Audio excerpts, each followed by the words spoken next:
Hello friends, इस particular lecture में हम देखने वाले हैं previous year question paper analyse करने वाले। कौन से चैप्टर का? That is chapter number 2, legislative framework of corporate governance. बच्चों, जैसे कि आपको मालूम है, मैंने चैप्टर नंबर 1 ऑलरेडी यूट्यूब पे डाला है और भी बहुत सारे चैप्टर के question previous year question paper analyse करके डाला है, right. And this particular chapter is legislative framework of corporate governance. तो चलो देखते क्या वेटेज है इस चैप्टर का पर्टिकुलर, राइट। हम 2019 से चालू करेंगे। क्यों 2019 से? क्योंकि सिलेबस अपना जो भी था 2017 का, इट वाज एप्लीकेबल फ्रॉम 2019 जून से, राइट। तो स्टार्ट करेंगे।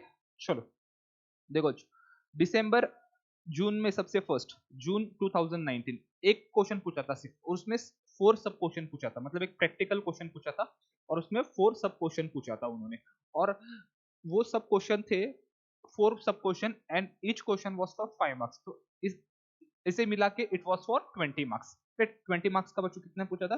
देखो, ये जो पार्ट बी का जो होता है ना 20 मार्क्स, पार्ट बी में 20 मार्क्स से, और अगर इसमें से भी आपको अगर 20 मार्क्स मिलते थे, जून 2019 की बात कर रहा हूं मैं, तो 40 आपके यहाँ पर ही होते थे, राइट। तो बेसिकली जो 20 मार्क्स का क्वेश्चन पूछा गया था, तो वो था अपना इनसाइडर ट्रेडिंग पे। जो चारों क्वेश्चंस थे that was based on insider trading. अगर उस वक्त अगर कोई भी जो स्टूडेंट 2019 में एग्जाम जिसने दिया होगा, अगर उसने इनसाइड ट्रेडिंग अच्छे से किया होगा, राइट, कंपनीज एक्ट में क्या प्रोविजन है, सेबी में क्या प्रोविजन है, पेनल्टी क्या है, व्हाट इज इनसाइडर, अगर वो पूरा ठीक से किया होता उसने, तो he would have scored at least 18 और 19 मार्क्स, राइट। सो ये जो जून 2019 पे बच्चों था, वो बेसिकली था इनसाइडर ट्रेडिंग पे था, राइट। उसके बाद आते हैं और दिसंबर 2019, राइट। उसके बाद तुरंत एक ही क्वेश्चन था दैट वाज फॉर 3 मार्क्स। देख रहे हो आप, 20 से डायरेक्ट 3, राइट। फिर उसके बाद जून में एग्जाम नहीं हुआ था शायद से कोविड के कारण, ठीक है। उसके बाद में है दिसंबर 2020, दो क्वेश्चन पूछा था for 8 marks, 2 question for 8 marks. तो कैसे हो सकता है ये? 5 मार्क्स का एक क्वेश्चन और 3 मार्क्स का एक क्वेश्चन, हो गए अपने 8 मार्क्स, राइट। 2 क्वेश्चंस थे, राइट। फिर उसके बाद में जून 2021, जून 2021 में फिर से दो क्वेश्चन पूछे गए थे for 10 marks, that is for 5 marks, right.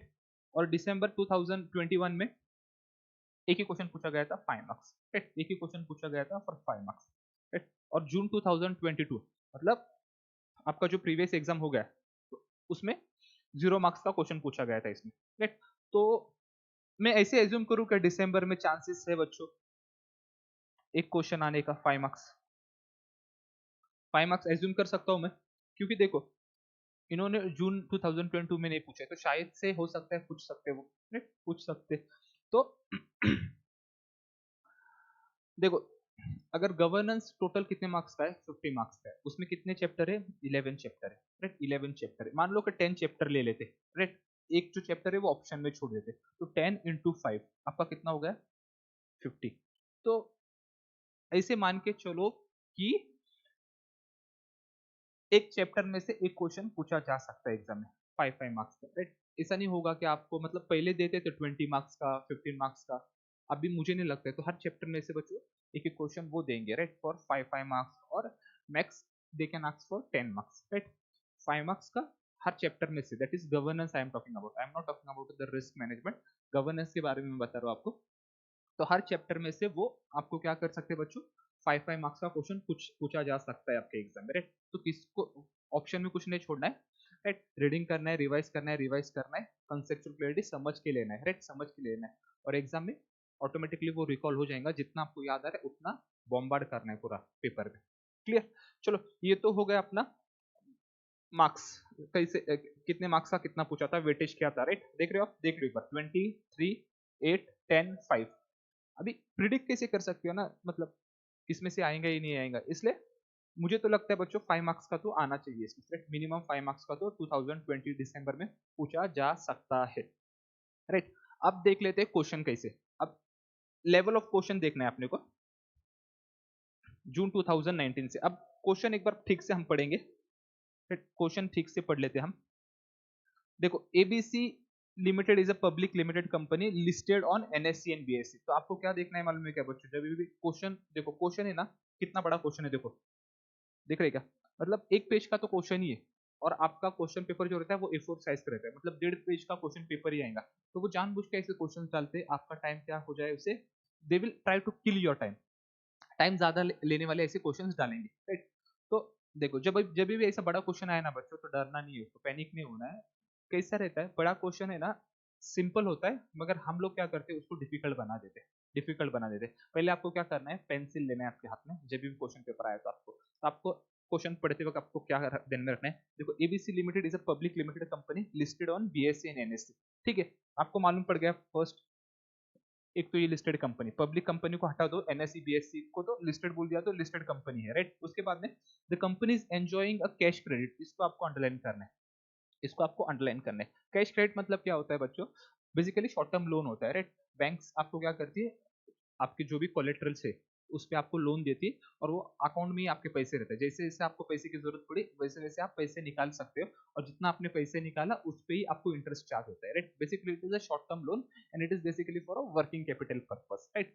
तो क्या बोला है, company is enjoying a cash credit limit of ₹10 crore from trust bank, ठीक है, अगेंस्ट द बुक डेप्ट्स, ठीक है, बुक डेप्ट्स यानी कि collateral. The said cash credit limit is renewed from time to time, and for this purpose, the trust bank requires the financial papers from the company, which include a balance sheet and profit and loss account. Then list of sundry debtors, age-wise outstanding. Yes, बोला है कि एक company है, listed company, उन्होंने trust bank के तरफ से उन्होंने कैश क्रेडिट लिमिट लिया है, राइट। कैश क्रेडिट लिमिट है, और वो रिन्यू करने के लिए उनको बच्चों क्या चाहिए, कंपनी के फाइनेंशियल्स वगैरह चाहिए, राइट। तो उसके बाद में company was in process of finalization of its annual accounts as on 31 March. Yes, आप सबको मालूम है 31 मार्च को अकाउंट्स क्लोज होते हैं, right. And the same was to be put before the audit committee and the board. Yes, जैसे 31 मार्च हुआ उसके बाद व्हाट वी डू, बोर्ड का अप्रूवल या फिर ऑडिट कमिटी का अप्रूवल भी टेक, और लिस्टेड कंपनी में तो ऑडिट कमिटी का अप्रूवल लेना जरूरी होता है। Which was scheduled to be held on July 8, मतलब मार्च के बाद अप्रैल मई जून जुलाई, मतलब 3-4 महीने के बाद, right, for a recommendation to the board of directors, right. उसके बाद में उन्होंने ऐसा पूछा है, यहाँ तक तो आपको क्वेश्चन समझ में, आपको क्या करना है बच्चों, क्वेश्चन समझ के लेना है, और जहां जहां आपको मतलब इंपॉर्टेंट लग रहा है वहां पर आपको अंडरलाइन करना है। एक बार आपने मतलब पूरी स्टोरी मतलब समझ के लिए लेना, हाँ ऐसा ऐसा है, तो आसानी से सॉल्व हो सकता है क्वेश्चन। देखो आगे उन्होंने बोला है, the CC limit with the trust bank was due for renewal on 31st March. Yes, 31st मार्च को बच्चों क्या था, रिन्यूअल का डेट था, राइट। 31st मार्च को रिन्यूअल का डेट था, मगर renewed on ad hoc basis for 3 months. तो इन्होंने क्या किया, एडॉक बेसिस पे मतलब for temporary purpose what they did, they renewed it for 3 months only, right. Only on the basis of what, on the basis of provisional data, right. Financial statement तो 31 मार्च को close तो हो गए, मगर उसके लिए बोर्ड का अप्रूवल, और वो जुलाई में होने वाले थे, तो उन्होंने क्या बोला, हमारा रिन्यू तो होने वाला है 31 मार्च को, तो एक काम करते हैं, प्रोविजनल फाइनेंशियल्स आप दे दो, उसके बेसिस पे हम लोग एडॉक बेसिस पे आपका रिन्यू कर देते हैं सीसी, राइट। और कंडीशन था क्या था बच्चों, subject to the submission of final papers, right. else the CC limit account of the company will turn into the non performing assets, non performing account, right, non performing account बोला है, right। तो ये story था। आगे उन्होंने बोला, since the trust bank also wants the CCC limit account in performing status, it insisted the company to submit the final data even before the approval of ACB board in order to renew the limit and to prevent the account from turning into non performing asset. देखो बच्चों, जुलाई में क्या होने वाला था, audit committee approve करने वाली थी फाइनेंशियल्स, या फिर बोर्ड अप्रूव करने वाला था, मगर बैंक क्या बोलती है बच्चों, देखो अगर आप रिन्यू नहीं करते हो, ये रिन्यू नहीं करेंगे तो आपका जो भी सीसी का लिमिट है, अकाउंट है, वो क्या होगा, नॉन परफॉर्मिंग एसेट में कन्वर्ट होगा। नॉन परफॉर्मिंग एसेट मतलब क्या होता है, क्या you are not able to pay the loan, और उस हिसाब से we are converting your asset into non performing, right. So bank क्या बोलती है, क्या आप एक काम करो, आप ये दे दो, without approval of the board of directors और audit committee, you give us the financial statement, right. Bank ने किसको बोला है, कंपनी को बोला है। देखो अब क्वेश्चन यहाँ से चालू होता है बच्चों, ये तो आपने पूरी स्टोरी पढ़ ली, स्टोरी आपको समझ में आई, उसके बाद क्वेश्चन यहाँ से चालू होता है। देखो, based on the above facts the company approaches you, right, that is CS, being a corporate law consultant, answer the following queries raised by ABC Limited, right। तो इस तरीके से आप देख रहे हो, लेवल देखो क्वेश्चन का कैसा है, मतलब एग्जाम में इस तरीके से आपको फाइनल में क्वेश्चन आएंगे, right. Whether ABC limited can provide financial information which is a price sensitive. Yes, सब हम सबको मालूम बच्चों, फाइनेंशियल इंफॉर्मेशन प्राइस सेंसिटिव होती है, उससे ऑब्वियसली शेयर्स के प्राइस ऊपर नीचे हो सकते हैं, right, to the banker without getting it perused और approved by the audit committee board या फिर बोर्ड, राइट।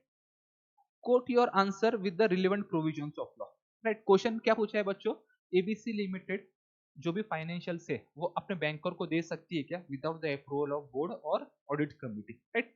और आगे उन्होंने बोला है quote your answer with the relevant provisions of law, right. आपको आपका आंसर तो कोट करना है, आपका आंसर यस में हो सकता है, नो भी हो सकता है, राइट, वो हम देख लेंगे यस या नो है, मगर आपको relevant provisions of the law भी डालना है। जैसे कंपनीज एक्ट में रिलेवेंट प्रोविजंस आप सेक्शन डालते हो, सेबी में आप रेगुलेशन से रेगुलेशन डालते, तो आपको कोट करना है with help of rules and regulations, right. तो आप इसका आंसर देख लेते ऐसा कर सकती है क्या नहीं, राइट। तो जल्दी से पढ़ लेते आंसर बच्चों। तो देखो मैंने कैसे किया है, पैराग्राफ वाइज में इसको, जो भी आंसर है इसको पैराग्राफ वाइज में मैंने लिखा है, राइट। तो आप देखो, in terms of sub regulation 1 of regulation 3 of SEBI prohibition of insider trading regulation 2015, तो मैंने क्या किया बच्चों, देखो आप, ये ये मैंने क्या किया, अंडरलाइन किया इसको, राइट, अंडरलाइन किया है। और आगे, no insider shall communicate provide और allow access to any of the publish price sensitive information relating to the company और सिक्योरिटीज और propose to be listed to any person including insider except, देखो, except where such communication is for the furtherance of the legitimate purpose, right। अगर जो भी price sensitive information है, right, और आप किसी को दे रहे हो, इंसाइडर को या फिर बाहर को, so that should be for a legitimate purpose, performance of duties और discharge of legal obligation. Yes बच्चों, ये आप जो फाइनेंशियल्स दे रहे हैं that is for legitimate purpose, right, right. फिर उसके बाद में देखो, सब रेगुलेशन 2 में फिर से मैंने कैसा लिखा है, sub regulation 2 of regulation 3 states that no person shall procure from or cause the communication by any insider of the unpublished price sensitive information। यहां पर बच्चों ऊपर उन्होंने क्या बोला है, कंपनी के व्यू पॉइंट से बोला है, कंपनी में जो भी इंसाइडर रहेंगे वो बाहर वाले को या फिर अंदर वाले को कोई भी इंफॉर्मेशन नहीं देंगे। ये रेगुलेशन सब रेगुलेशन 1 में बोला है। और सब रेगुलेशन 2 में क्या बोला है बच्चों, नो पर्सन, मतलब जो इंफॉर्मेशन ले रहा है he will also not take, right. और आगे सब रेगुलेशंस में पूरा नहीं पढ़ूंगा मैं, सिर्फ मैं आपको ये बता रहा हूँ कि आंसर कैसा लिखा जाता है, राइट।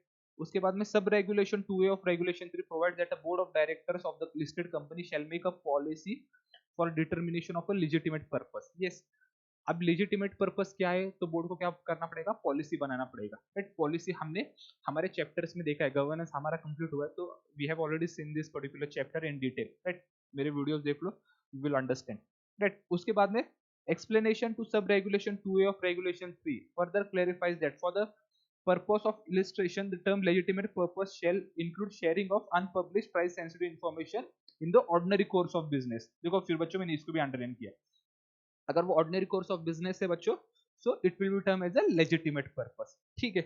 उसके बाद में provided that such sharing has not been carried out to evade or circumvent the provision of these regulations। yes, आप insider trading के regulations को circumvent या फिर evade करने के लिए ये कुछ हरकतें नहीं कर रहे, ये ऐसा बोला है, राइट। और आगे उन्होंने बोला thus as a prudent rule the price sensitive information should not be passed on until it is for legitimate purpose। yes बस बेसिकली इन्होंने क्या बोला है, legitimate purpose के लिए है तो ही price sensitive information can be passed out, right। however, और मैंने अभी क्लोज कैसे किया ये आंसर को, देखो ये आंसर जो पर्टिकुलर क्वेश्चन है ये 5 मार्क्स के लिए पूछा है बच्चों, it is for 5 marks, right. मैंने फिर आगे क्लोज कैसे किया इसको, however as per explanation to regulation 2A unpublished price sensitive information can be shared with the banker lender for legitimate purpose like renewal of credit limits, right। तो आपने यहाँ पर क्या किया बच्चों, उन्होंने पूछा था आपको रिलेवेंट प्रोविजंस पूछा था, right, relevant provisions of the law, तो आपने देखो हर जगह पे आपने रिलेवेंट डाल दिया, right. Sub regulation 1 regulation 3 of SEBI, then prohibition of insider trading regulations. देखो बच्चों, आप बोलते हो क्या we company secretary are expert in company law and SEBI, right. जब हम अपने आप को एक्सपर्ट बोलते हो तो हम हमें सेक्शन कंपनीज एक्ट में हम कैसे सेक्शन याद करते हैं, तो वैसे सेबी में भी इंपॉर्टेंट जो भी रेगुलेशन है वो आपको याद करना है, राइट। अब SEBI prohibition of insider trading, आप मेरे को बताओ ये इंपॉर्टेंट है या नहीं, राइट, काफी इंपॉर्टेंट है, राइट। सेबी इनसाइडर ट्रेडिंग आप अगर समझो ये चैप्टर में भी आपको नहीं पूछा, समझो नहीं पूछा जा पूछा जाता था। तो हो सकता है कि अगले चैप्टर में किसी और चैप्टर में आपको पूछ सकते थे, या फिर किसी और सब्जेक्ट में आपको पूछ सकते थे इसके बारे में। तो इनसाइडर ट्रेडिंग तो आप सबको मालूम है, it is very important, right. उसके बाद में देखो, मैंने जगह जगह पे रेगुलेशंस कोट किए, राइट। यहाँ पर रेगुलेशन फर्स्ट पैराग्राफ में, सेकंड पैराग्राफ में भी रेगुलेशन, थर्ड पैराग्राफ में भी रेगुलेशंस, राइट। तो इस तरीके से आपको आंसर लिखना है, राइट। आप देखते हैं बच्चों सेकंड क्वेश्चन क्या है। If a manager of a trust bank branch where a CC limit account is maintained is provided the unapproved financial papers, and on the basis of these financial papers he comes to know that a company has shown a profit rise of 20% from the previous year, so he purchased the shares of the company from the market with a lesser price with the expectation of a high jump in price after declaration of the result, right. When the results are officially declared by the company, the shares jump to the 30% and the branch manager offloaded the purchase so made. अभी यहाँ से बच्चों question start होता है, whether the manager will be treated as insider as per SEBI prohibition of insider trading regulations, right।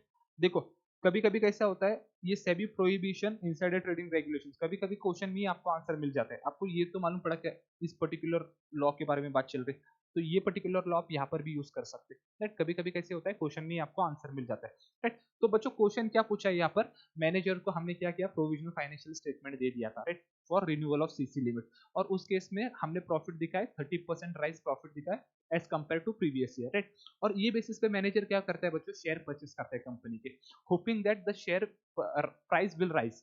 और क्या होता है, जब फाइनेंशियल स्टेटमेंट डिक्लेयर होते बच्चों, तो उनके शेयर्स ऑटोमेटिकली राइज होते हैं because of the increase in profit. और उसके बाद में वो क्या करता है बच्चों, वो शेयर बेच देता है, राइट। उसका प्रॉफिट तो हो गया ना, because he acted on the basis of the financial statement that were provided by the company. और कंपनी ने बच्चों उसको गुड फेथ में प्रोवाइड किया था, मगर उसने क्या किया बच्चों, उसका मिसयूज किया। उसने क्या किया, शेयर परचेस किया, और जब फाइनेंशियल डिक्लेयर हुए और उसके बाद में उसने क्या किया, प्राइजेस बढ़ गए और उसने वो बेच दिया, तो उसका प्रॉफिट हो गया। तो यहाँ पर उन्होंने पूछा है, जो भी मतलब मैनेजर ने जो हरकत की है, will will be will he be treated as an insider as per the SEBI prohibition of insider trading regulations। तो आपको इसका आंसर देना है, राइट। तो इसका आंसर कुछ इस तरीके से है,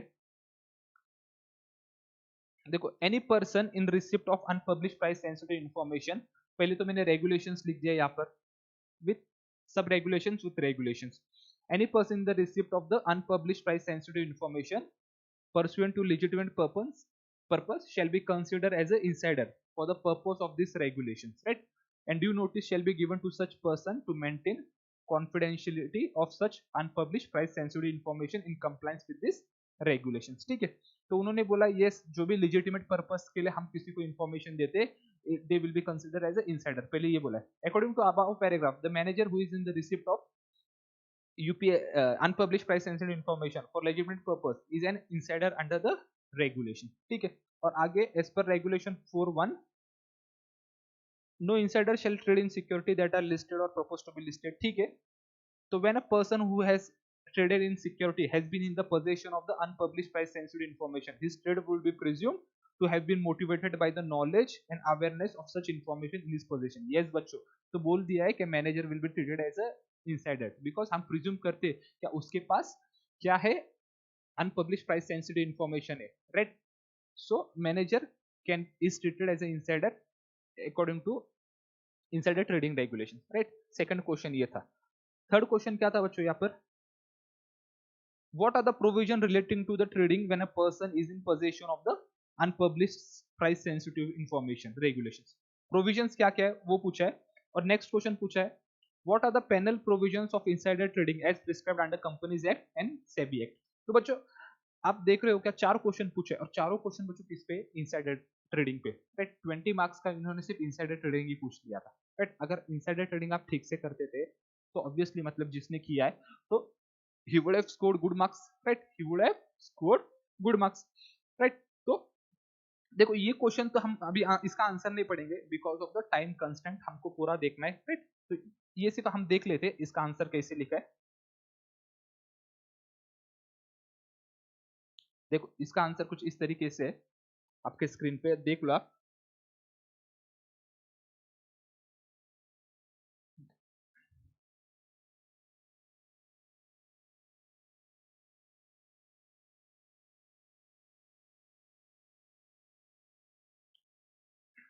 राइट। और जो लास्ट का आंसर है बच्चों वो इस तरीके से, देखो कंपनीज एक्ट में सेक्शन 195 जो कंपनीज एक्ट का था उसको तो क्या किया, ओमिट कर दिया कंपनीज अमेंडमेंट एक्ट के हिसाब से। 2007 अमेंडमेंट एक्ट आया था उसमें उसको ओमिट कर दिया।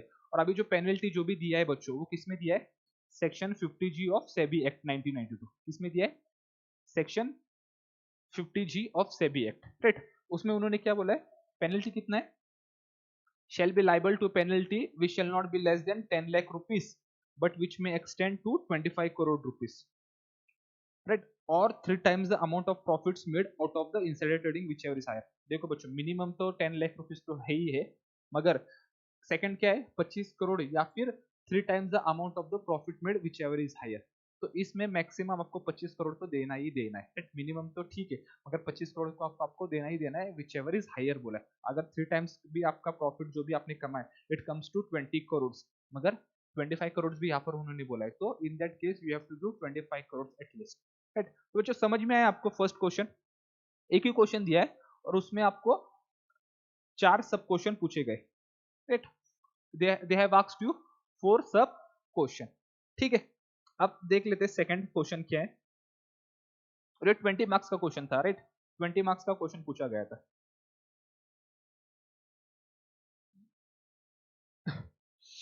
यस, सो फ्रेंड्स दिसंबर 2019 का क्वेश्चन देख लेते, राइट। जून जून का तो हमने देख लिया, दिसंबर 2019 में क्वेश्चन क्या पूछा था, क्वेश्चन देख लो, लेवल देख लो इसका कैसे क्वेश्चन का, राइट। किस टाइप का क्वेश्चन पूछा जाता है फाइनल एग्जाम में, राइट। क्वेश्चन क्या है, nowadays protection of investor wealth is a big challenge before the government, ठीक है, in insurance sector, ठीक है, under IRDA regulations, under IRDA regulations various committees are mandatorily required to be constituted by the companies, highlight the names of the committees and describe the role with profit committee, क्या बोला है, describe the role with the profit committee, right। तो इन्होंने बोला insurance sector में कौन सी committees mandatory है और प्रॉफिट कमिटी का रोल डिस्क्राइब करो। कितने मार्क्स का क्वेश्चन पूछा है बच्चों, 3 मार्क्स का। कितने मार्क्स का, 3 मार्क्स का, राइट। तो 3 मार्क्स का जब क्वेश्चन पूछा है तो आपको उसको 5 मार्क्स का आंसर नहीं लिखना है, ना ही उसको 10 मार्क्स का आपको आंसर लिखना है, राइट। 3 मार्क्स के हिसाब से आपको लिखना है। देखो IRDA advise all the insurance that is it is mandatory to establish audit committee, investment committee, risk management committee, देखो हमारा लेक्चर में हो गया ये सारा, policy holder protection committee, nomination and remuneration committee, corporate social responsibility committee and with profits committee, ठीक है। हमने ये तो बता दिया एग्जामिनर को, यस हमको आता है। उसके बाद में और देखो CSR किसके लिए है यहाँ पर, only with the insurers earning profit, yes CSR का मकसद ही होता है आपको प्रॉफिट में से क्या करना है, डिस्ट्रीब्यूट करना है आपका 2%। अब देखो प्रॉफिट्स कमिटी के बारे में बाद में आपने ये लिख दिया, राइट। अपनी मैंडेटरी कमिटीज कौन से इस वजह से आपको प्रेजेंट करना है, प्रॉफिट कमिटीज के बारे में आपको इस तरीके से बच्चों आपको क्या करना है, डिस्क्राइब करना है, राइट। और authority has issued IRDA non linked insurance product regulations 2013, right. यहाँ पर बोला है एवरी इंश्योरेंस, देखो जो जो इंपॉर्टेंट है मैंने उसको इसे अंडरलाइन किया है बच्चों, right. Every insurance transacting life insurance business shall constitute with profits committee comprising of an independent directors, ठीक है। उसके बाद में the CEO, the appointed actuaries and a independent actuaries, ठीक है। The committee shall meet as often as required to transact the business and carry out the functions of determining the following, right। तो ये कुछ है committee का काम, right. Committee का काम तो इस वे में बच्चों आपको प्रॉफिट विद प्रॉफिट्स कमिटी किसके लिए एप्लीकेबल होता है, सिर्फ लाइफ इंश्योरेंस बिजनेस के, right. Life insurance and non life insurance दो टाइप के इंश्योरेंस होते हैं, तो लाइफ इंश्योरेंस के लिए विद प्रॉफिट्स कमिटी अपॉइंट करना है आपको, राइट। तो इस तरीके से आपको क्या करना है बच्चों, आंसर लिखना है इसका 3 मार्क्स के लिए, देख रहे हैं आप, राइट, दिख रहा है स्क्रीन पे आपको, ठीक है। अब देख लेते हैं बच्चों नेक्स्ट। देखो जून में तो एग्जाम नहीं हुआ था कोविड के कारण, अब दिसंबर 2020 में क्वेश्चन क्या था, देखो देखो क्वेश्चन क्या था, you are a company secretary of XYZ insurance company limited, yes insurance company limited, insurance is also company, right. Insurance companies होते हैं वहां पर CS का अपॉइंटमेंट होता है, राइट। CS का अपॉइंटमेंट होता है वहां पर। The board of directors of your company requires you to draw a policy, आपको क्या बोला है, पॉलिसी ड्रॉ करना है based on the principle spelled out in the stewardship code for insurance in India, insurers मतलब कौन, जो इंश्योरेंस कंपनीज होते हैं वो इंश्योरर। और स्टीवर्डशिप कोड मतलब क्या होता है बच्चों, बेसिकली ये जो इंश्योरेंस कंपनी जो होते हैं they act as a custodian for the investors, जिसने भी इसमें पैसा इन्वेस्ट किया है, राइट, लाइफ इंश्योरेंस लिया है या फिर नॉन लाइफ इंश्योरेंस लिया है, तो ये किसका पैसा है बच्चों, इन्वेस्टर्स का पैसा है। और ये क्या करते हैं, they are acting as a custodian, उनके लिए वो उन्होंने पैसा, they are acting as a custody, they have taken money, right, on behalf of investors. तो उससे बोला जाता है स्टीवर्डशिप कोड। तो ये स्टीवर्डशिप कोड की पॉलिसी क्या है उसके बारे में आपको पूछा गया है, और कितने मार्क्स का पूछा गया है, 5 marks. They have asked you for 5 marks. तो इस तरीके से आपको आंसर लिखना है। देखो, policy of insurance XYZ insurance company limited based on the principle of stewardship code for the insurance, right? IRDA, that is Insurance Regulatory Development Authority of India, has issued the guidelines on stewardship code for insurer in India in the form of set of principles to be adopted by them. देखो इसको मैंने blue से underline किया, right? It requires the insurers to draft a policy as regard their conduct at the general meeting, right? General meeting में क्या होता है, जो अभी इंश्योरेंस कंपनी बच्चों पॉलिसी होल्डर के पास से पैसा लेती है, तो वो पैसे को बेचती नहीं, ऑब्वियसली वो पैसा वो कंपनीज में लगाती है, right? Those who are profit making, those who are taking into consideration the sustainable development and of, right? तो जनरल मीटिंग में जो भी इंश्योरर का जो भी मतलब स्टीवर्डशिप कोड है, that should be taken care at a general meeting, right, of their investee companies, right, जहां पर उन्होंने इन्वेस्ट किया है, to improve their governance. The policy shall be duly approved by the board of directors. इसको भी मैंने underline किया, right? उसके बाद में देखो, an insurance company XYZ insurance company limited shall approve the policy in this regard. The policy of XYZ insurance company limited shall incorporate the following. तो आपको पॉलिसी में जो हमारे मॉड्यूल में दिया है बच्चों, पॉइंट्स दिए इसके बारे में, तो ये कुछ पॉइंट्स है स्टीवर्डशिप पॉलिसी कैसी होनी चाहिए, राइट? आपकी स्टीवर्डशिप, राइट, स्टीवर्डशिप बेसिकली किसमें ज्यादा होता है बच्चों, इंश्योरेंस सेक्टर में। इंश्योरेंस सेक्टर में हम लोग ने सेकंड चैप्टर में पढ़ा था इंश्योरेंस। इंश्योरेंस सेक्टर मतलब इतना इंपॉर्टेंट है, उसमें से हर साल बच्चों गारंटेड आप एक क्वेश्चन तो उसमें से पूछा जा सकता है, at least they will ask one question from the insurance sector, right? तो स्टीवर्डशिप के जो जो पॉलिसीज के पॉइंट्स जो जो पॉलिसी में आना चाहिए, तो ये सारे मैंने पॉलिसी, ये पॉइंट्स देखो इस तरीके से लिखे, फर्स्ट, सेकेंड, राइट, पहले थोड़ा पैराग्राफ लिखा है, समझा दिया मैंने, राइट, उसके बाद में पॉलिसी मैंने 3, 4, 5, 6, 7, राइट।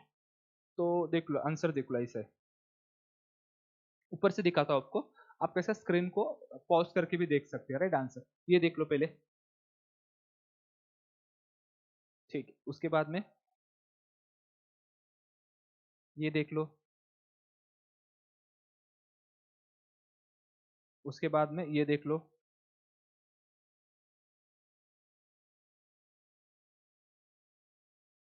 ये देख लो, देखा?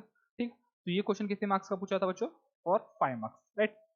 क्वेश्चन देखा आपने कैसे था? ठीक है, अब देखते हैं नेक्स्ट क्वेश्चन। नेक्स्ट क्वेश्चन क्या है, शॉर्ट नोट्स, क्वेश्चन नंबर 3 में पूछा था, कितने मार्क्स का पूछा था, 3 मार्क्स। देखो, matters to be discussed under management discussion and analyse to be disclose in annual report of the listed companies.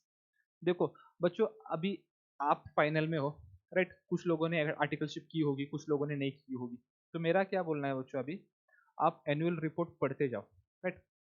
Reliance का ले लो, इन्फोसिस का ले लो, टीसीएस का ले लो, तो उसमें से कभी कभी कैसा होता है बच्चों, क्वेश्चन पूछा जा सकता है, क्वेश्चन मतलब मॉड्यूल में का ही क्वेश्चन होता है, मगर आपको कभी कभी कैसा होता है, मॉड्यूल बहुत बोरिंग लगता है, तो उस केस में आपको क्या है, जो एनुअल रिपोर्ट पढ़ने में बच्चों कैसा होता है, इंटरेस्ट आता है, राइट? क्योंकि वहां पर हम हमारे को रियल लाइफ सिचुएशन समझ में आती है। तो मैनेजमेंट डिस्कशन एंड एनालाइज बच्चों, वो एनुअल रिपोर्ट का एक पार्ट होता है, उसमें मेंशन करना होता है। तो उन्होंने पूछा है क्या क्या उसमें मेंशन हम करते हैं, तो अगर आपने उधर पढ़ा होगा, मान लो कि आपने रिलायंस कंपनी का एनुअल रिपोर्ट पढ़ा होगा और उसमें आपने मैनेजमेंट डिस्कशन एंड एनालाइज पढ़ा होगा, तो ऑब्वियसली आप अगर मॉड्यूल में भी आपसे छूट गया होगा, राइट, तो भी आप वहां का नॉलेज आप यहाँ पर यूज कर सकते हैं, राइट? ये तो हुआ management discussion and analyse, right? Exam में कभी पूछा जा सकता है डायरेक्टर्स रिपोर्ट के कंटेंट्स क्या है, आगे आगे आगे हम देखेंगे डायरेक्टर्स रिपोर्ट के कंटेंट क्या है, राइट? एजीएम में कौन से रिजोल्यूशंस पास होते हैं, गवर्नेंस पॉइंट ऑफ व्यू से, ऑडिट कमेटी के कितने मेंबर्स रहते हैं, तो उस केस में आप एनुअल रिपोर्ट पढ़ोगे ना बच्चों, तो आपका मतलब गवर्न एनुअल रिपोर्ट पढ़ोगे ना, तो मतलब पूरा आपको क्लैरिटी आएगा। आपको क्या करना है, पहले पूरा मॉड्यूल अच्छे से पढ़ना है, उसके बाद में आपको एनुअल रिपोर्ट पढ़ना है। जब आप एनुअल रिपोर्ट को एज अ सपोर्टिंग ट्रीट करोगे ना, तो जब देखो कितना अच्छा, मतलब आपकी पढ़ाई कितनी अच्छी होगी, राइट। और अगर इनकेस मॉड्यूल में से भी कब छूट गया है और इसमें से आपने पढ़ा है एनुअल रिपोर्ट से, सो एग्जाम में आप देख सकते हो, राइट। तो देखो ये डायरेक्टर्स रिपोर्ट का पार्ट होता है, और addition there to that management discussion analyse report should form the part of annual report, right. उसके बाद में the management discussion analyse should include the discussion on the following matters within the limit set by the companies competitive position. तो क्या क्या आएगा बच्चों उसमें? Actually management discussion analyse report क्या होता है बच्चों? ये जो एग्जीक्यूटिव्स होते हैं कंपनी के, वो क्या करते हैं बच्चों? वो कंपनी का जो भी परफॉर्मेंस है वो मेजर करते हैं, ट्रैक करते हैं, राइट। ये सेक्टर में कंपनी ने कैसे परफॉर्म किया, कितना परफॉर्मेंस हुआ और कितना अच्छा हो सकता था। तो बेसिकली बच्चों ये परफॉर्मेंस मेजरमेंट पार्ट होता है, राइट। तो उसमें क्या क्या आता है? Industry structure and developments, then strength and weaknesses, then opportunities and threats, segment wise product wise performance, देख रहे हो। उसके बाद में outlook, then risk and concerns, then internal control systems and adequacy, discussion on financial performance with respect to the operational performance, देखो फिर से performance, then material development in human resources, industrial relation front including the number of people employed, उसके बाद में environment protection and conservation, technological conservation, renewable energy developments, foreign exchange conservation, और last में है corporate social responsibility। तो ये किसका part है बच्चों? MDA, management discussion and analyse. तो कितने मार्क्स का था? 3 मार्क्स।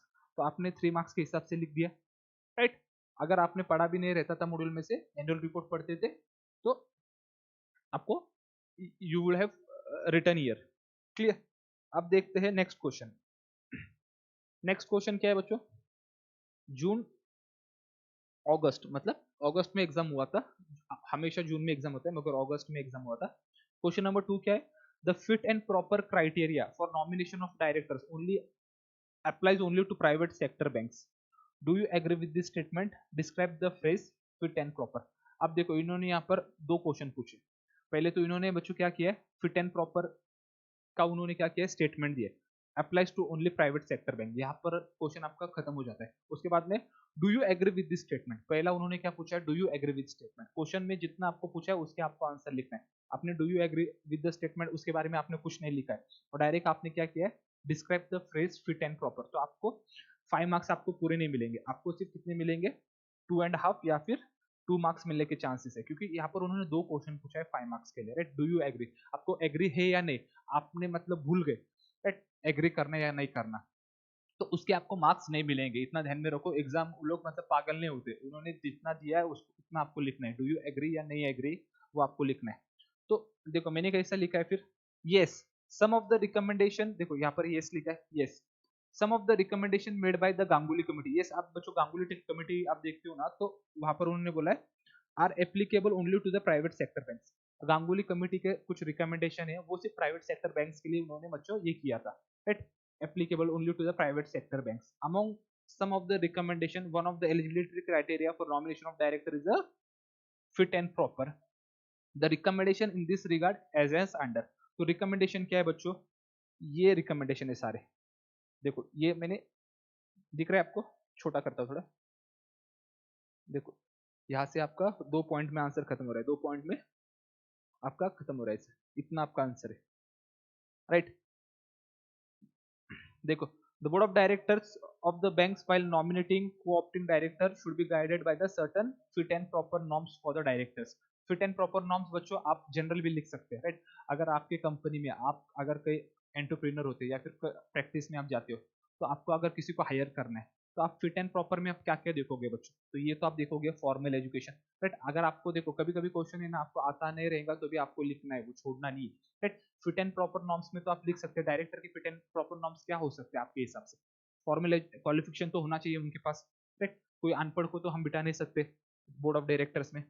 देन एक्सपीरियंस, राइट, ये कॉमन सेंस की चीज है। Track record, integrity, yes, for assessing the integrity and suitability features like criminal integrity अभी आपको चेक करना है, तो आप क्या करोगे? उसका कोई क्रिमिनल रिकॉर्ड है कि नहीं, because we are going to appoint him as a director.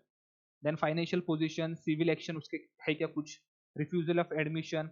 तो बच्चों ये कुछ है फिट एंड प्रॉपर के कंडीशंस, आप देख लो, राइट। इस तरीके से आपको आंसर लिखना है, राइट, इस तरीके से आपको आंसर लिखना है। उसके बाद में है बच्चों the following criteria which is in a Vogue in respect of nomination to the board of public sector banks may also be followed for the nominating independent director, non-executive directors on the private sector banks. Yes, अब इन्होंने क्या बोला है बच्चों, जो public sector banks के लिए हम क्राइटेरिया यूज करते हैं तो वो भी हम यहाँ पर यूज कर सकते हैं और उसके बारे में उन्होंने इन्फॉर्मेशन दी है. तो यस, तो आप वो भी इन्फॉर्मेशन आप डाल सकते हैं जनरल क्वेश्चन के. कुछ क्वेश्चन एग्जाम में ऐसे होते हैं वो आपको आता नहीं है मगर आपको उसको सॉल्व करना है. आपने मतलब सिर्फ आप सीएस करते हो तो मतलब सिर्फ मॉड्यूल नहीं पढ़ते हो, आप न्यूज़पेपर भी पढ़ते होगे, आपको थोड़ा बहुत कॉमन सेंस भी होगा, राइट. फ्रेंड्स के साथ आपने डिस्कस किया होगा कभी ना कभी, तो वो सब याद करके डालना है, छोड़ना कुछ भी नहीं है, राइट. और उसी तरीके से लिखना है. एटलीस्ट 5 मार्क्स में से अगर आपको कुछ नहीं आता है, थोड़ा बहुत लिखा, 2-3 मार्क्स तो मिलेंगे और ये 2-2 3-3 मार्क्स करके you will pass the exam, right. You will pass the exam, right. उसमें the candidate should normally be graduate, ठीक है. He should be between 35 to 65 years of age, right बच्चों. He should not be a member of parliament or a member of state legislative assembly or a member of legislative council. जो state में legislature है उसका member नहीं होना चाहिए, parliament का भी नहीं होना चाहिए, राइट. तो ये है पब्लिक सेक्टर बैंक्स के लिए एप्लीकेबल है. तो this are also useful for the person who is going to be appointed as a director on the board of the private sector bank. ठीक है. तो बच्चों देखो इस तरीके से आपको आंसर लिखना है इसका, राइट. और पहले तो मैंने यस कर दिया क्योंकि क्वेश्चन पहला यस और नो में था, डू यू एग्री, तो यस करके उसके बारे में थोड़ा बहुत इन्फॉर्मेशन लिख दिया मैंने यहाँ पर. उसके बाद में मैंने fit and proper criteria explain कर दिया. तो मेरे दोनों क्वेश्चन सॉल्व हो रहे, तो मुझे 5 मार्क्स क्यों नहीं मिलेंगे, राइट बच्चों. तो मैंने प्रीवियस ईयर क्वेश्चन पेपर देखा है बच्चों, 5 मार्क्स मिलते हैं बच्चों, ऐसा नहीं है क्या आउट ऑफ मार्क्स नहीं मिलते. थ्योरी क्वेश्चन पेपर हुआ तो क्या हुआ, राइट. एग्जामिनर का मूड रहा ना बच्चों तो ही विल गिव. आपको एग्जामिनर को इरिटेट नहीं करना है, आप सिंपल लैंग्वेज में उसको एक्सप्लेन करना है. आपका पेपर देख के मतलब वो क्या करे, खुश हो जाए, मतलब आराम से, मतलब ये उसको मतलब इरिटेट नहीं करना है, मतलब परेशान नहीं करना है, एकदम आसान. क्योंकि आपके पहले जो भी क्वेश्चन पेपर आया होगा वो बंदे ने ऐसा क्वेश्चन पेपर आंसर लिखा होगा दैट उसको चिड़चिड़ा होता है उससे, और उसके बाद आपका क्वेश्चन पेपर आता है क्योंकि उनके पास हजारों क्वेश्चन पेपर्स होते हैं बच्चों, राइट. आप बोलोगे सर या ऐसा थोड़ी रहता है, हम तो मेहनत करेंगे, नहीं बच्चों, अच्छे से चेक करते हैं वो that not is a doubt, मगर आपके तरफ से आप उसको सिंपल वे में अच्छे से एक्सप्लेन कराओ, उनको बताओ क्या we know properly and we have read it very properly, ठीक है. चलो अब उसके बाद में आता है नेक्स्ट क्वेश्चन क्या है, which authority issued the code of stewardship for insurer in India. Yes, अब हमने ऊपर ही देखा बच्चों, स्टीवर्डशिप का कोड कौन इशू करेगा इंश्योरर के लिए, ऑब्वियसली इंश्योरेंस सेक्टर में who is the main authority, IRDA, right. अगर आपको मॉड्यूल में भी आपने कभी पढ़ा नहीं होगा मगर आपको जनरल नॉलेज तो होगा, insurance regulatory development authority, right. BCom में भी हमने पढ़ाई, तो यहाँ पर भी आप लिख सकते हो. What are the principles of such guidelines. कितने मार्क्स का पूछा गया था, फॉर 5 मार्क्स. कितने मार्क्स को पूछा गया था बच्चों, 5 मार्क्स. तो देखो IRD has issued a code of stewardship for insurance company wide it's circular. बच्चों देखो आपको अगर सर्क्यूलर याद रहता है ना तो वेल एंड गुड, क्योंकि आपको सारे सर्कुलर याद नहीं करने, कुछ ही सर्कुलर है. देखो अभी स्टीवर्डशिप कोड फॉर, मैंने बोला था इंश्योरेंस हर साल मतलब कभी ना कभी पूछा ही जाता है, देखो इस बार भी पूछा उन्होंने इंश्योरर का. तो आपको कुछ ऐसे जब आप एनालाइज करते हो क्वेश्चन पेपर तो ऐसा देखना है क्या ऐसा कौन सा टॉपिक है, यस इस पर्टिकुलर चैप्टर में से ऐसा कौन सा टॉपिक है वो बार बार रिवाइज हो रहा है, बार बार रिवाइज हो रहा है, राइट. बार बार मतलब पूछा जा रहा है. फर्स्ट पॉइंट ये. और सेकंड पॉइंट आपको ये देखना है, ये जो भी मतलब फिर से क्वेश्चन ये पूछा गया है, is it important in real life. देखो इंश्योरेंस सेक्टर तो ऑब्वियसली बच्चों इकोनॉमी सारा जो भी पैसा मार्केट में होता है वो क्या करती है, सक करती है पूरा मार्केट से पैसा. तो obviously economic point of view से भी इंश्योरेंस सेक्टर इंपॉर्टेंट है. तो आपको दोनों मतलब यहाँ पर लॉजिक लगाना है. एक तो बार बार पूछा गया है, राइट क्वेश्चन, ठीक है. और ये सच में इंपॉर्टेंट है क्या रियल लाइफ में, राइट. अब हम देख रहे हो इनसाइडर ट्रेडिंग का न्यूज़पेपर में रोज एक ना एक दिन मतलब सेबी के कोई ना कोई केसेस चलते रहते हैं. तो साइड बाय साइड आपको कैसा करना है, इकोनॉमिक टाइम्स वगैरह उस पर भी आपको थोड़ा ग्रिप चाहिए, पढ़ते रहना है बीच में मतलब हर रोज इकोनॉमिक टाइम्स ऑनलाइन तो मिल ही जाता है, इकोनॉमिक टाइम्स वगैरह, तो उसको आप वहां पर देखने के गवर्नेंस के रिलेटेड मतलब क्या क्या इश्यूज चल रहे हैं, गवर्नेंस के रिलेटेड क्या क्या इश्यूज चल रहे हैं, राइट. इनसाइडर ट्रेडिंग हुआ, फिर इसका इंश्योरेंस सेक्टर के बारे में भी बहुत कुछ चलता है. अभी बीच में प्रीवियस ईयर गवर्नमेंट ने क्या किया था, इंश्योरेंस सेक्टर में उन्होंने क्या किया था बच्चों, 74% इंक्रीज किया. पहले 49 था, अभी जो फॉरेन इन्वेस्टमेंट है now they have done to the 74%. तो बच्चों इस केस में क्या होगा, इस केस में ऑब्वियसली चांसेस ज्यादा है, क्या मतलब उस पर क्वेश्चन पूछा जा सकता है।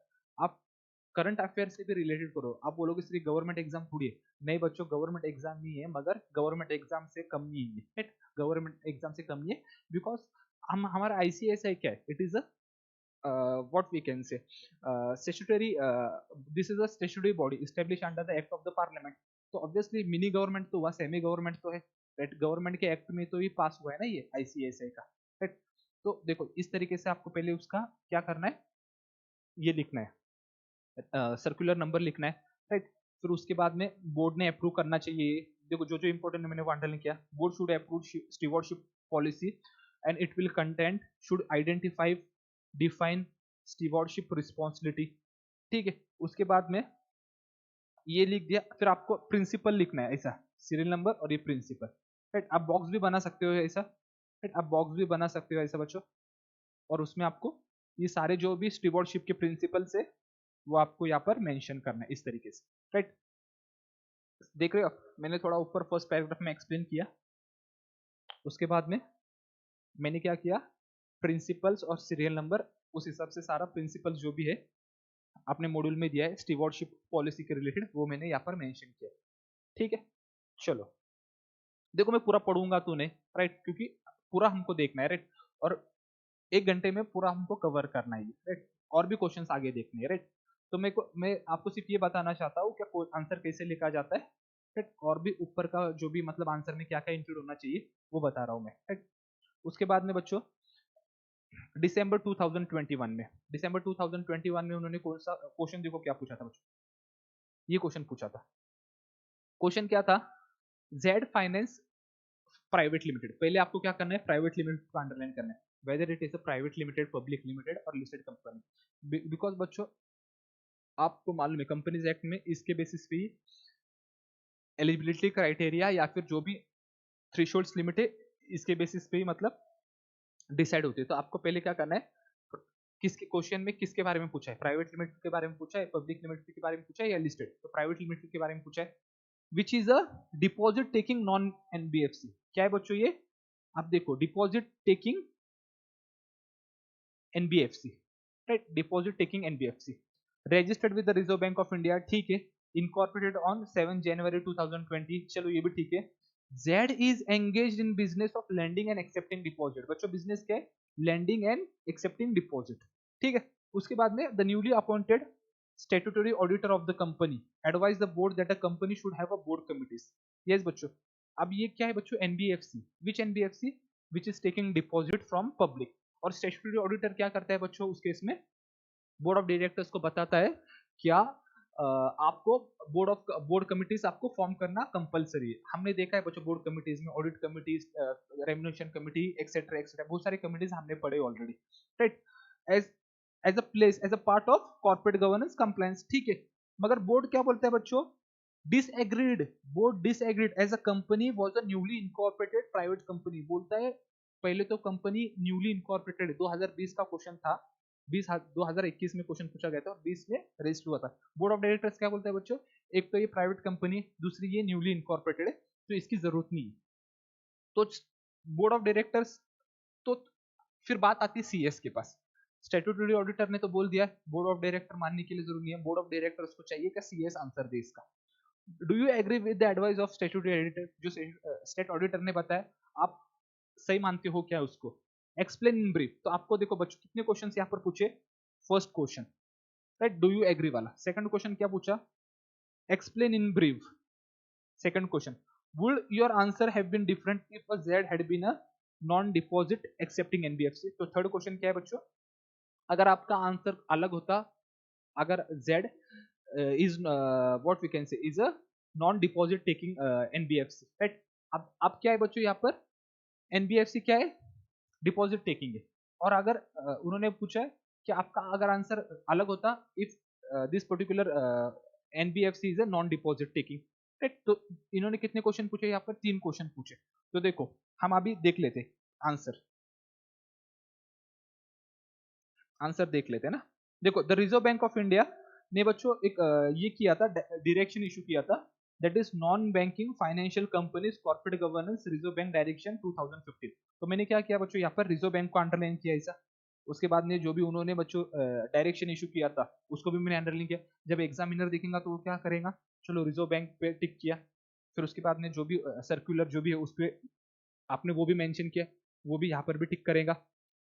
Relating to the corporate governance vide notification dated, चलो नोटिफिकेशन के आपको याद है तो भी वो यहाँ पर टिक करेगा। Wide master circular dated this. फिर अब आंसर देखो, this directors require every this direction require every non deposit accepting one second every non depositing accepting non banking financial company with asset size of 500 crore and above as per its latest audited balance sheet and देखो बच्चों, all deposit accepting non banking financial company henceforth called as a applicable NBFCs to constitute the following committees। देखो बच्चों, एक तो उन्होंने answer में बोला ऐसा, जो डिपॉजिट टेकिंग कंपनी उसको तो कंपलसरी बच्चों क्या करना है, ये कमिटीज जो नीचे हम पढ़ने वाले हैं वो तो मैंडेटरी उनको फॉर्म करना ही है। और अगर वो नॉन डिपॉजिट एनबीएफसी है राइट, वो डिपॉजिट एक्सेप्ट नहीं करते, मगर उस केस में बच्चों उनका क्या होना चाहिए, 500 करोड़ या फिर उससे ज्यादा उनका एसेट साइज, एसेट जो भी है उनकी एसेट्स है उससे ज्यादा होती है, तो उनको बच्चों क्या करना पड़ेगा, ऑडिट कमिटीज जो भी हम बात करने वाले हैं ये सारे नीचे के, वो उनको फॉर्म करनी जरूरी है, कंपलसरी है राइट, कंपलसरी। तो इस केस में अगर वो डिपॉजिट लेते तो it is compulsory, if they are not taking deposit तो उस केस में क्राइटेरिया क्या है, 500 की क्राइटेरिया, 500 करोड़ और अबव राइट। तो देखो कौन सी कमिटीज फॉर्म करना जरूरी है, ऑडिट कमिटी, एनबीएफसी की बात चल रही, नॉमिनेशन कमिटी और risk management committee right right. यहाँ पर ऑडिट कमिटी के बारे में आपने लिख लिया, कितने अभी एनबीएफसी के लिए क्या criteria, consisting not less than 3 members of the board in accordance with the provision of section 177, जो कंपनीज एक्ट में 177 talks about the audit committee right. The audit committee must ensure that the information system audit of the internal system and the process is conducted at least once in 2 years।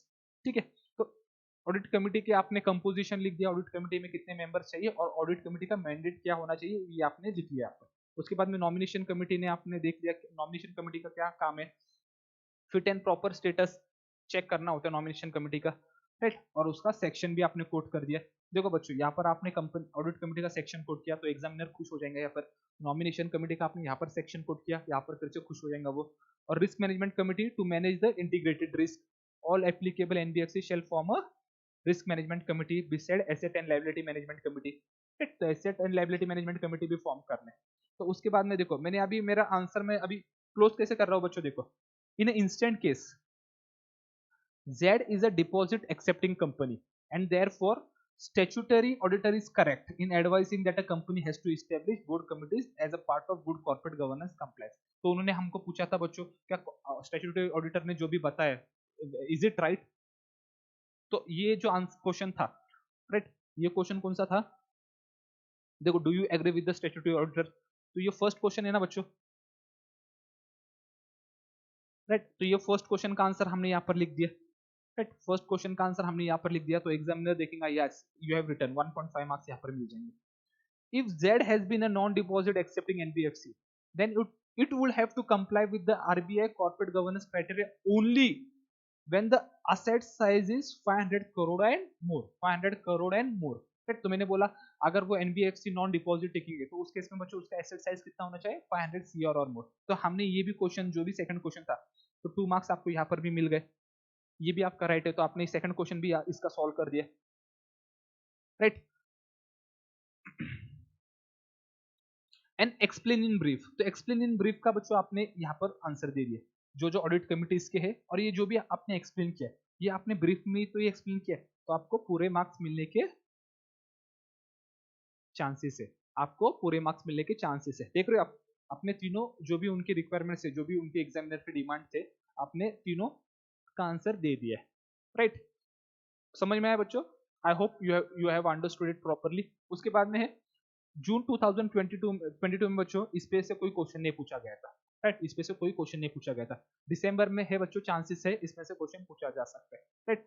तो बच्चों मुझे I hope you have understood जो भी मैंने अभी आपको आज जो भी बताया है इसमें राइट, आपको समझ में आया होगा राइट। अगले हफ्ते क्वेश्चन देखो फर्स्ट का तो already previous year question paper analyse YouTube पे अवेलेबल है, सेकंड का है और भी बीच में के चैप्टर्स है, नेक्स्ट वीक से या फिर इन कमिंग डेज आपको थर्ड फोर्थ फिफ्थ सिक्स पूरा गवर्नेंस का बच्चों question paper, previous year question paper का एनालाइज मैं आपको करवा के दूंगा यहाँ पर, राइट। आप कमेंट्स में लिखिए अगर आपको लगता है कि एडिशन चाहिए, आपको कैसे लगता है, अच्छा लगता है या मतलब it is not up to the mark, comment में आप लिख लीजिए, so that I will improve, right. चलो बाय बाय बच्चों।